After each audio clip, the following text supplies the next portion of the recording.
What is going on, guys? It is WrestleMania here, back with another video.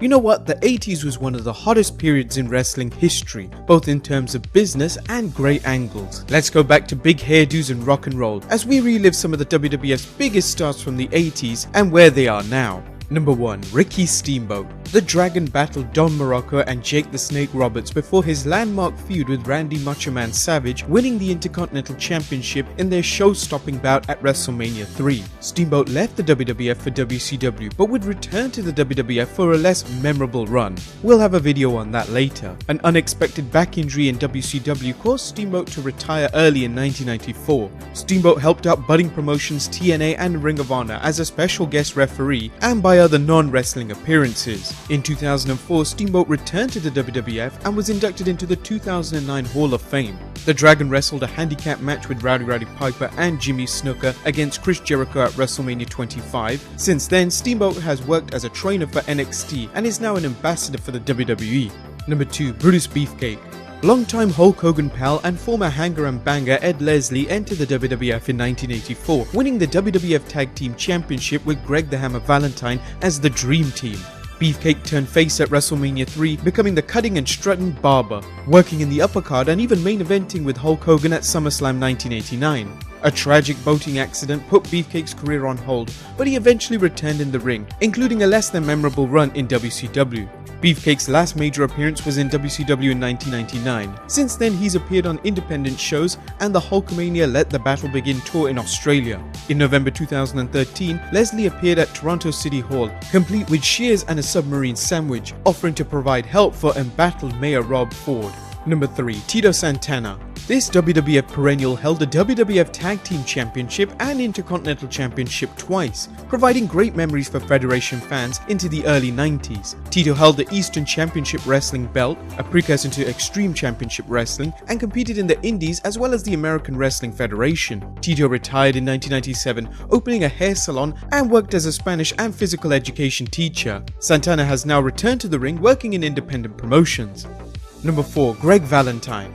This 2004 WWE Hall of Famer enjoyed a long run in the WWF during the Rock and Roll Wrestling era, holding the Intercontinental Championship and WWF Tag Team Championship, wrestling in the WWF through 1992. The Hammer returned to the WWF, working there in 1993 and 1994. Valentine worked sporadically in WCW from 1996 to 1998 and keeps busy on the independent scene and often makes public appearances at comic book and wrestling conventions.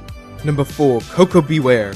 Some fans were surprised when Coco was inducted into the WWE Hall of Fame in 2009, given his status as a mid-carder. Coco's colourful attire and McCall Frankie made him a fan favourite, even though he lost his fair share of matches. Coco did a lot for someone on the undercard, cutting the title song on the Piledriver album and putting over many stars during his run in the company. After leaving the WWF in the mid-90s, Coco appeared for the American Wrestling Federation, and he showed up in TNA's 2008 Slammiversary pay-per-view as one of Black Machismo Jay Lethal's groomsmen. In 2015, Coco joined the small army of former WWE stars, suing the company for concussion-related injuries. Number 6. The Dynamite Kid. Tom Billington received accolades for his work in Calgary Stampede Wrestling and his legendary feud with Tiger Mask in New Japan Pro Wrestling. Dynamite formed the British Bulldogs team with cousin Davey Boy Smith, setting the WWF tag team ranks on fire. Their unforgettable feud with Greg Valentine and Brutus Beefcake for the WWF Tag Team Championship led to their title win at WrestleMania 2. Sadly, the toll of endless bumps taken by Dynamite and subsequent leg and back injuries put him in a wheelchair, ending his career.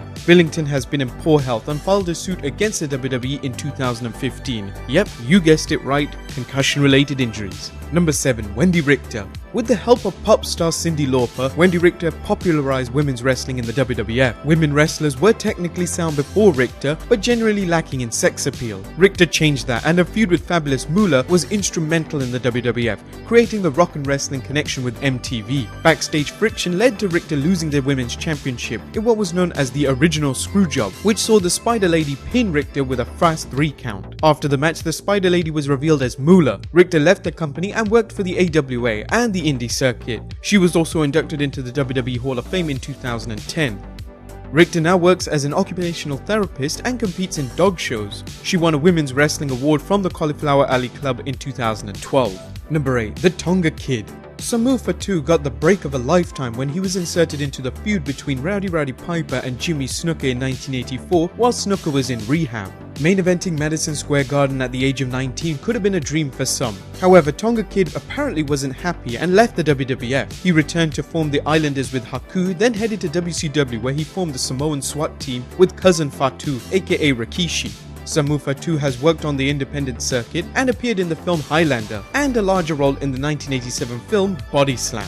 Number 9. King Tonga aka Haku. Tonga had a long career in the WWF as King Tonga, then Haku of the Islanders and King Haku. He bounced back and forth between the WWF and WCW during the 90s, returning to the WWE in early 2000s. Never at a loss for work, Tonga continued working in the independent circuit as well as New Japan Wrestling. Today, Tonga, as he is known to his co-workers and friends, manages the detail shop at Dave Mao's Toyota in his hometown of Kissimmee, Florida. Two of his sons now compete as wrestlers. Son Tevita competed in the WWE as Camacho and as Mika in TNA. Number 10. Corporal Kerchner. When Sergeant Slaughter left the WWF in 1985, wrestler Michael Kirchner, born Michael Penzel, found he had big shoes to fill as Corporal Kerchner, a wrestler with a military gimmick. According to an interview with Slam Sports, he was suspended for using recreational drugs and decided he didn't like the hectic WWF schedule, leaving the company in 1987.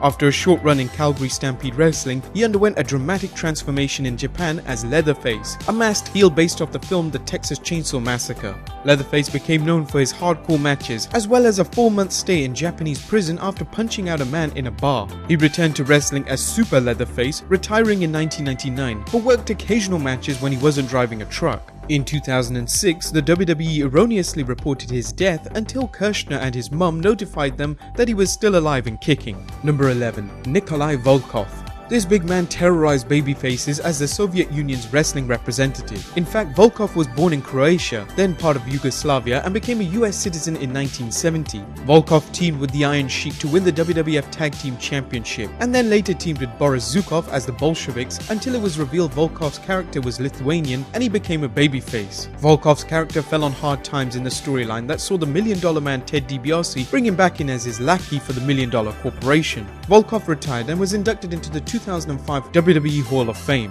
Volkoff now makes sporadic appearances on WWE television and has appeared on several indie cards as well. He works as a code enforcement officer in Baltimore, Maryland, and recently raised money through a Kickstarter to finance his comic book biography. Number 12. Butch Reed.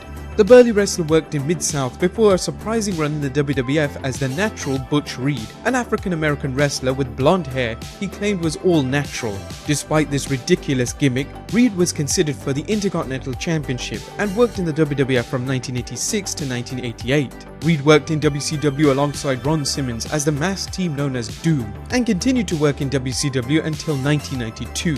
From there, he worked brief runs in the USWA and Global Force Wrestling before hitting the independent circuit.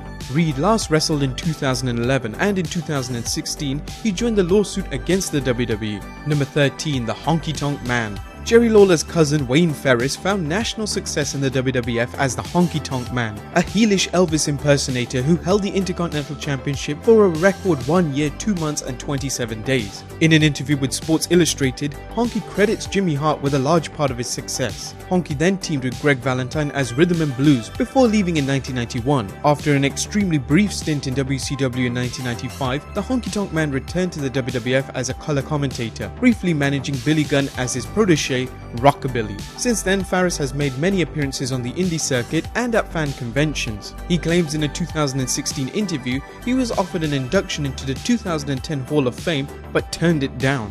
Number 14. Hillbilly Jim. Wrestler James Morris debuted in the WWF as a fan in the audience, who helped Hulk Hogan from an attack by Ken Patera and Big John Studd.